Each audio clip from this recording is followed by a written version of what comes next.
Hello friends. Straying from the norm of what I've been playing lately, I decided to check out Diablo 4 Season 8 as it recently launched on Tuesday the 29th, much to the dismay and requests of my chat not to subject them to me playing that game. Why did I check it out? Well, I'd imagine the best way I can describe it is a sense of morbid curiosity. Like if you left something in the fridge too long and you know it's bad, but you want to know how bad, so you crack the lid just to give it a test sniff. Let me be clear, I don't think D4 is the worst game ever. As much as we all joke and meme on the game, it's not the devil of ARPGs, though I do find some of the memes justifiable, and a lot of that comes from the way people feel about the company creating it, and how with the immense resources they have, we received what amounts to a very meh, dolled up version of Diablo. Because let's be honest, you're at all relatively active or a serial ARPG gamer and not a Reddit dad with 12 kids, 13 jobs, and 14 seconds a week to play, this game will leave you wanting in a lot of areas. The other reason it's met with such vitriol and called bad is the high price tag, where you need the base game as well as an expansion and constantly have MTX and battle passes or whatever name they gave it this time advertised to you constantly by a giant UI element popping up every time you unlock a token to buy something. Now, it'd be hypocritical of me to claim I have a big issue with the price tag on the game. As I've said in previous videos and many times on my stream, I evaluate money spent versus my hours of entertainment when it comes to games. I've bought the base game as well as the expansion at full price, and I've gotten far more than $1 per hour of entertainment out of Diablo 4. The real thing here underlying all this is people have an issue with the company themselves, and feel more obligated to take issue with the price of the product for what the continued updates look like. I can't really say I blame them though. Even Path of Exile 2, which offers more content than Diablo 4 and had a terrible patch recently with awful PR surrounding it, isn't met with nearly the same disdain and hostility, because Path of Exile 2 is $30 and the MTX isn't as nearly in your face. The problem here is just Blizzard itself and the perception surrounding it. The fact that we are seeing what has become of a company and a franchise we loved, or do still love. Lazy and listless seasons with mechanics that barely excite us, and we only play for the usual ARPG cycle of fresh that keeps the serial ARPG player coming back for more. I won't delve too far into Blizzard or the history or how what's happening with Diablo 4 is basically the same thing that happened with World of Warcraft on a much smaller scale, because they'll just get brought up organically as I sit here and talk about the game. Diablo 4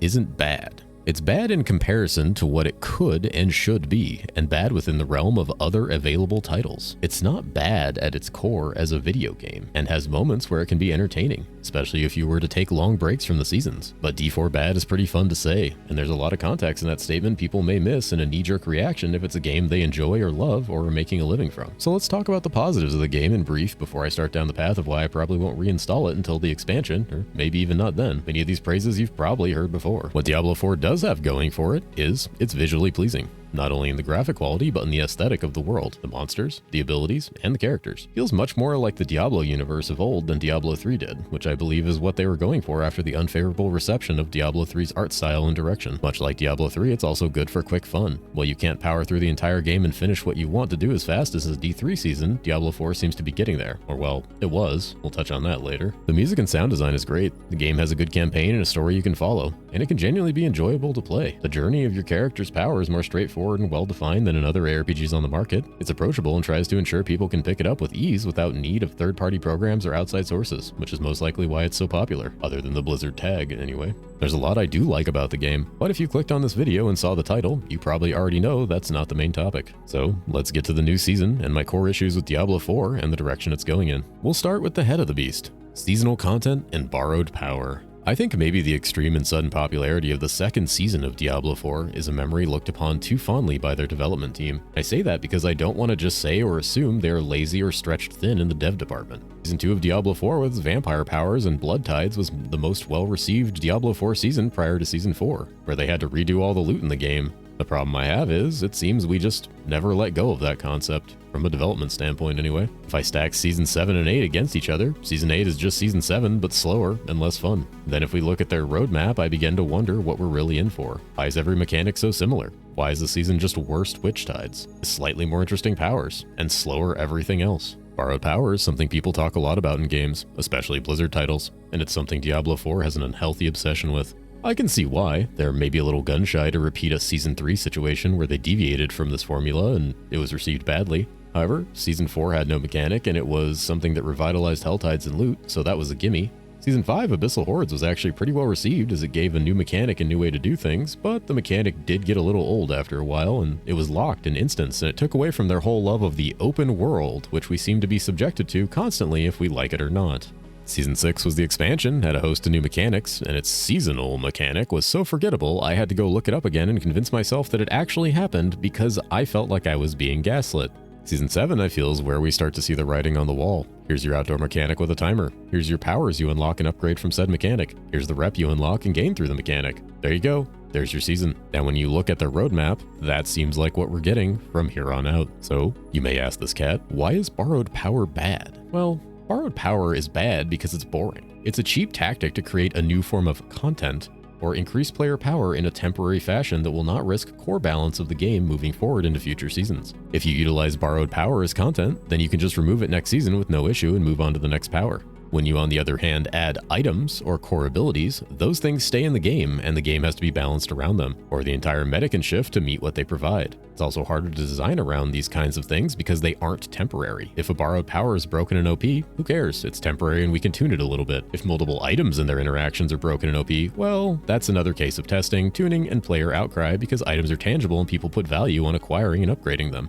Adding onto this the fact that powers go away, but items and abilities stay, and if they fall behind or become non-meta or useless, people complain about the fact that they can't use them, and the powers surrounding them usually get bugged or broken with additional patches. So I do understand why borrowed power is the route we seem to be taking, but when I see that it's going to be the theme moving forward, it's extremely demotivating as a player. We're going to bring up Path of Exile, of course, because how can you not? When their seasons have become what the standard is for people to expect from a larger scale ARPG. Their seasons host new mechanics that tend to change the core functionality of how items or skills or classes work in the game and are approached. And if they do so in such a way that players enjoy and engage with, they're made core to the game itself and stay. Obviously, over the years, this has bloated Path of Exile to having extremely large amounts of mechanics to the point where one of the things most players do at endgame is utilize their atlas to turn off several mechanics. However, they have the option to do this, and having 20 options within the player's choice to turn off is better than having only 2 with no options. Seasonal mechanics just being a bunch of borrowed powers in a zone that I go to doesn't entertain me, doesn't make me excited or want to theory craft or play new exciting builds that I couldn't before. It just makes me go, okay, which one makes my meta build do % more damage or have % more cooldown or crit or whatever these powers do on the passive level, because the active level is almost always something that you ignore outside of large spikes of damage, but this damage falls off in late endgame. Topping this off with the fact that the game was slowed down in EXP and progression from Season 7 to Season 8, and the Belial incursions feel, well, very boring compared to Witch Tides. Witch Tides were just tons of stuff to do with tons of loot, and it was fun to run around killing monsters. Belial incursions are just running around killing monsters, but with less reward and moving zones more often. The other thing making this all feel tedious and repetitive, and like we've done it a million times before, is the reputations. I'm pretty sure for more than 4 seasons now, we've been raising a reputation for little loot boxes to come out of it with a resplendent spark at the end to craft one of our mythics.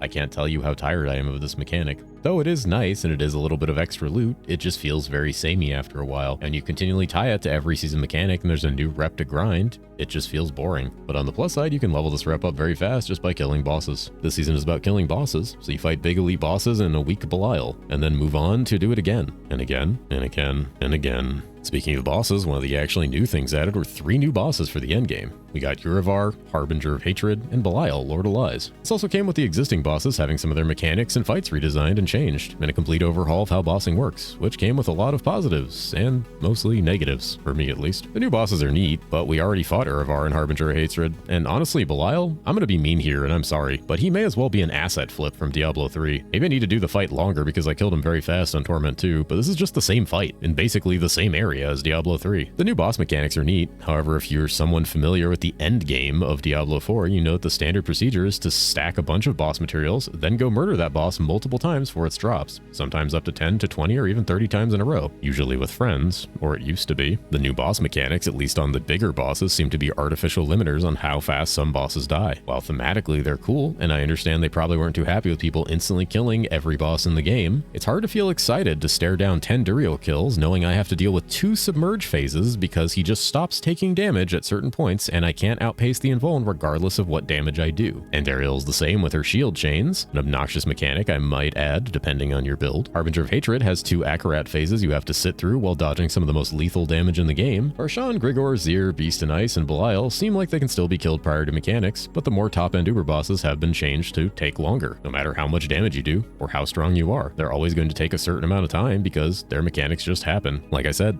I understand why, but 5 kills in, you're just adding more time into my day when I've already proven that I have the gear and damage to defeat this boss within seconds. I don't like when an ARPG tells me that they want to artificially slow me down for no no good reason other than wanting me to see the mechanics, which I've already seen and completed successfully. I mentioned friends coming with you. Let's talk about that and the new loot system for bosses. Let me preface my bias here with the fact that traditionally I play Diablo 4 as a group game for the first few days. I have the same group of friends that play with me. We level together, farm bosses together, and hang out until we're bored and want to move on. So imagine my surprise when the entire concept of sharing materials for bosses was scrapped this season. Instead of someone summoning a boss and everyone getting loot, now a chest drops and you need a boss material to open it. I like the idea of being able to fight the boss without spending the materials to see if your build is capable. That's cool. That's very well done. However, it does not make up for the loss of sharing boss kills. Now, if you want your friends to get loot, you have to sync up which bosses you have the materials to open the loot chest for. A system that breaks the original rotation concept. I know their justification for this was some people got scammed on rotations, where they would summon and then people would just dip. But I'm not sure collective punishment to the entire player base is the best solution to this problem. Though, maybe I'm overestimating how hard it is to get boss materials and they just rain from the sky.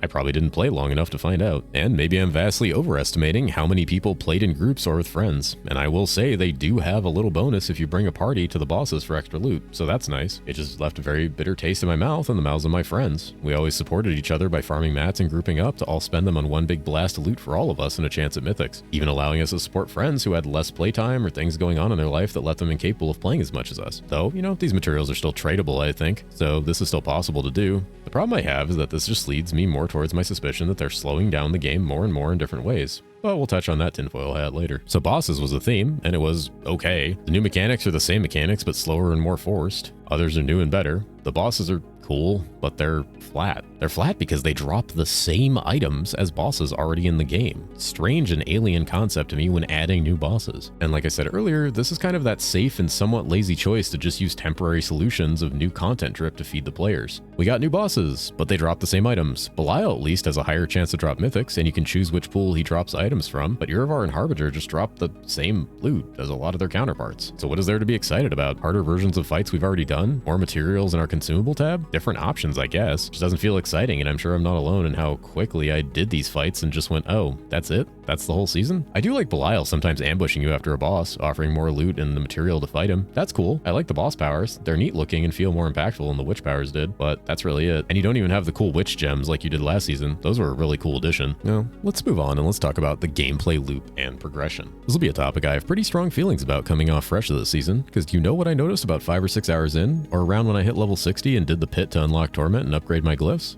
I felt like I was done with the game because I knew every single step forward, and it was the same steps I've taken for 3 seasons with very little room for deviation from the path to power, especially coming off of season 7. It may be difficult to design around this in the near future given the loop they've created, but once I hit this point, I knew immediately all I'd be doing for the next several hours was farming the pit for glyph levels to increase my power by multiple various percentages, and maybe getting gear upgrades that would just be small numerical changes on top of what I had already, assuming I would get the temper and the masterwork. Then I just incrementally increased the pit levels, torment difficulty, the speed at which I did everything over hours of gameplay as my build did bigger numbers and could tank bigger numbers. Sounds like most ARPGs, right? Shouldn't that be the loop? At its core, isn't that what they all are and what we all want? Well, you'd think so, but it immediately sucked the wind and joy right out of me. And the last 3 hours of my stream were me trying to justify playing and press on with zero interest. It was sunk cost at that point. The unfortunate thing is the charm of Diablo 4, that its simplicity and formulaic nature is also its biggest flaw. When you can see the entire path before you, and you know there's little room for deviation or change, and it's so clear cut, that can be nice, unless you've done it before, recently. I feel like I just did this in Season 7, but faster. Maybe because in Season 7 I was playing a genuinely broken build, but I didn't feel in this season I was much less powerful, just more balanced. If I kept playing the game, I'd be farming Torment 3 and 4 by day 2 with ease and pushing towards Pit 100, if not completing it.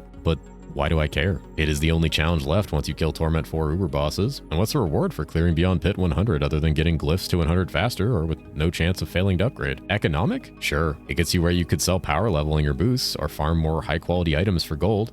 But that involves getting into their third-party website, not even created by them, that has no API and isn't very fun to engage with. And then their trading system, which requires using the BattleNet friend system to trade with people and interact. Economically, I'm not very inclined because economically all I buy is better gear for the same build I'm already beating the game with. And going up in difficulty doesn't offer greater reward outside of more Glyphy XP, which will be maxed out shortly once I'm there. Unless you're someone trying to top a leaderboard, which we still don't have, or make a cool video about clearing Pit 150 in 2 minutes, Why would any of this matter to you? I'm a big believer in difficulty should equal reward as it goes up. Other ARPGs have gotten good at this formula. Path of Exile, Last Epoch, and Hero Siege are great examples. Diablo 4 is trying but not hitting the mark well enough. Their bosses drop more loot, hit gives more Glyphy XP, but these things just don't entice people. Especially when trade is such a chore. You're left only with your own character's power that can only grow so far and so fast. The gameplay loop and progression has just become formulaic. In fact, the only part of the game that's maintained my interest is the seasonal rush to level and get powerful. And once I hit that point at max level, it was like I reached the end. I even got very fortunate. I got a grandfather on my second boss kill. I got uniques I needed within the hour of being max level to swap to my best meta build that I could see. I had everything I needed for a great start, yet not a single part of me felt joy at it. It was so listless and forced. I'd say maybe I'm a small sample size, but I've seen a lot of these gripes mirrored in others after the first day, and I'm not even going to touch on all the bugs and shadow nerfs that have cropped up between now and the PTR. So at its core, Diablo 4 is still missing a gameplay loop that keeps you wanting to move forward and go. I think this could be solved by adding in an auction house, honestly. I know, Sleepy Cat, you suggest auction houses in every ARPG video you make, but hear me out. They literally are the originators of the World of Warcraft auction house. They had one in Diablo 3. The fact that we don't have one in D4 and are relying on a third-party website and a terrible face-to-face trade system involving friends lists is insane. The majority of people in ARPGs play trade, and they like to engage with trade. Diablo 4 has trade that feels too clunky to deal with for people to enjoy and eliminates economy as a factor for motivation for a large chunk of the player base because it's often more hassle to deal with than benefit. I say this as someone who did a lot of these trading methods in Season 5, 6, and 7 and made a ton of gold and basically had nothing to do with it that mattered. The problem is the game still feels early access. I hate to bring up that term on the cusp of the latest PoE2 drama and controversy, but that's how it feels. Like the game is missing huge chunks of things to do and options to engage with it and other players. It feels very streamlined and like it's designed in a very specific way.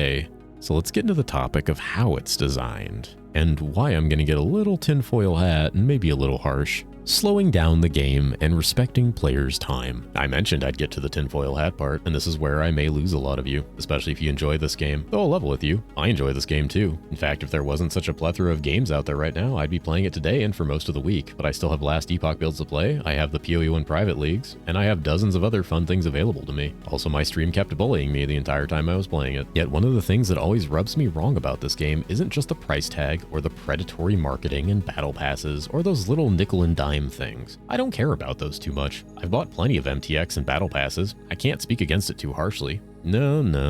Where this paranoid little cat comes in is how the game just seems to get slower, like we take a step back with every positive change in every season. Let's start at the tip top with tempering and masterworking, systems that seem cool and offer player agency, but feel weighed down by the almost strangulating concept that they exist to force me into finding multiple pieces of gear, farming tons of gold and materials. Tempering itself is a cool mechanic. You want to add some stats and things that affect how your build plays or how your abilities work? How your damage, your defenses? Well, hell yeah, that sounds awesome. Well, it's a set of choices. It's RNG which one you hit. You get limited amount of attempts, and then none ever again. Oh, and it's totally not weighted, guys.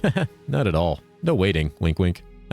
Tempering as a system works conceptually, but when you implement a system like this into an economy, it becomes a problem. Imagine you spend an excessive amount of gold on a weapon with 3 greater affixes. It's your best in slot. Incredible item. Now you have to temper what you need. Well, that should be possible, right? They made concessions in adding more tempering charges per greater affix, and you even have a scroll that lets you reroll tempering attempts 1 time per item. Cool, but you could still brick it. Millions or billions of gold, gone. Is this the end of the world? No, the item would still be good, but if you're spending that much money on an item, you probably are the kind of player trying to min-max your build or get it to a very specific point. Meaning not hitting the right temper in this case would be a significant damage or defensive loss, and you need a new item. I don't like tempering because of its limitations. Saying you get this many dice rolls before your item is never going to be as good as it could have been is a toxic system to give to your players. And it tells me you created a system that forces them to spend more time gambling with their items that they get than engaging with the game itself and having fun with those items.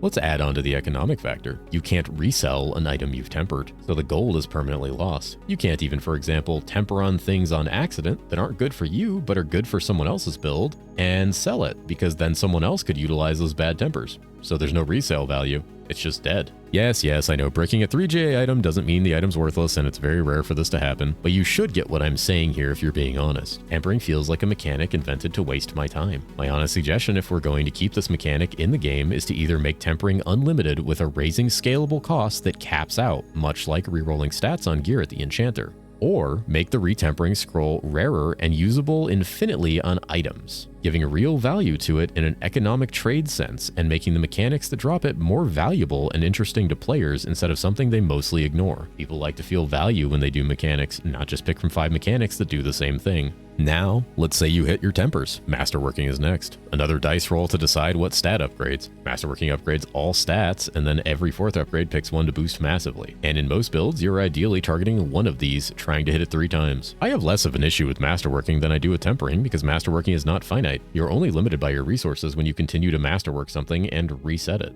If I have any suggestions for Masterworking, it's to bring the cost down gold-wise, and possibly making it scale with the type of item or its affixes. As if you don't engage with trade, this is a very high cost to do as many times as you need to for the stars to align and get what you want. I'm also suspicious this might be weighted as well, but I'm not going to accuse them of anything. Masterworking costs, however, I think are a great gold sink to have in this game if you make trade economy easier to access by your average player. If an auction house was added to the game, then Masterworking would be an ideal place to have all this excess gold go. Or, also maybe tempering costs or scroll costs. Things like this would keep gold from getting out of hand and give it real value to players to be able to manipulate their items better in crafting, something that everybody sorely wants, as the version of it we have here isn't super exciting. Combine this with the fact that there's so many stats in the game that most people don't care about for themselves or their build that can be rolled with a greater affix. Seriously, why can single element resistance still spawn with GA? Who needs 75 fire resistance? Bro, please use rubies, I'm begging you. So the loop of items is, well, I need it to drop as a GA or multiple GA for both the stats and item level. Okay, now it dropped with GA. Did it hit the stat or stats that I need? Okay, cool, it hits the stats I need. Now I need it to hit the right tempers. And even if it hits the tempers, in my limited attempts, it could roll on the low end of those values. Okay, now I have my tempers. Let's masterwork it for the stat that I need the most. You see how this sounds when you describe it? Yes, it makes items a bit more interesting and allows you to manipulate their power and what they do, but it creates a lack of the item drops themselves being impactful. Items in Diablo 4 just don't hit the same way as in other ARPGs, especially not as their predecessors.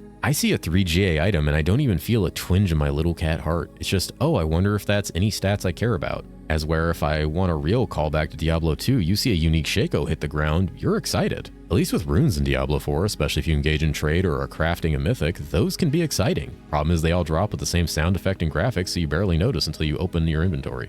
I think the game could use a serious overhaul of its current trading system, as well as potentially how loot appears or shows up for us, something like a loot filter. I know it's a lot to ask for an auction house, a loot filter, and even an item redesign for things to be better for the player, but I'm asking for tangible changes that aren't just borrowed power here. The thing that's missing from Diablo 4 is the dopamine hit of items dropping and feeling incredible when they do. There's something to be said about the instant iconography of an item that drops, something like a Mage Blood or a Headhunter when looking at Path of Exile. If you want to go back to Diablo 2, you can look at things like Windforced, Grandfather, Shaco, or High Runes. An item that when you see it drop and you see its name, even in its unidentified form, you know exactly what you're getting, and there's a level of dopamine and adrenaline shooting through you like no other. That's something Diablo 4 is sorely missing because you're still limited by the tempering system before the item is guaranteedly an upgrade. There is some exceptions here with uniques and even mythic uniques, but it doesn't hit the same. And yes, I know there does need to be a level of randomness and a level of RNG. I just don't think the current tempering system is it. You can't have all your power delivered too quickly or you finish the game faster, and that's the last thing they seem to want lately with how they've been slowing it down.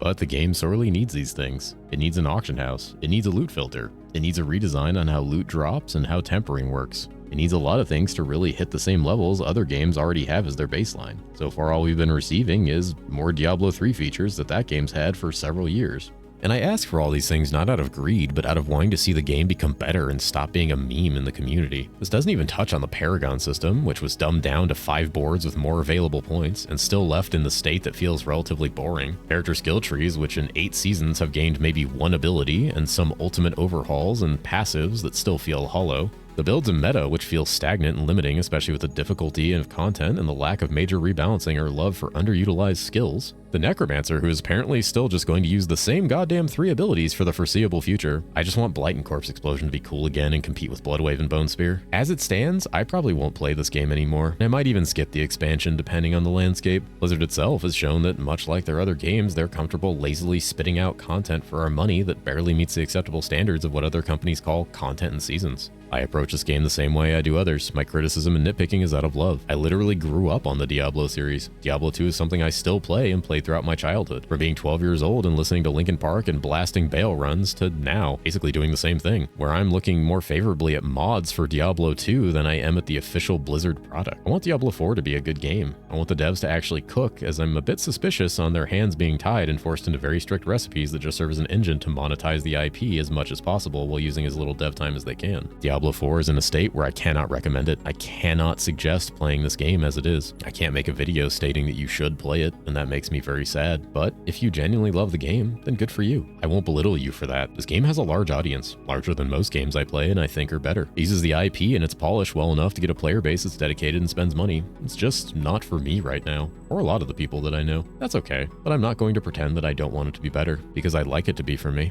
My hope is down the line, I'm making a video titled Why You Should Play Diablo 4.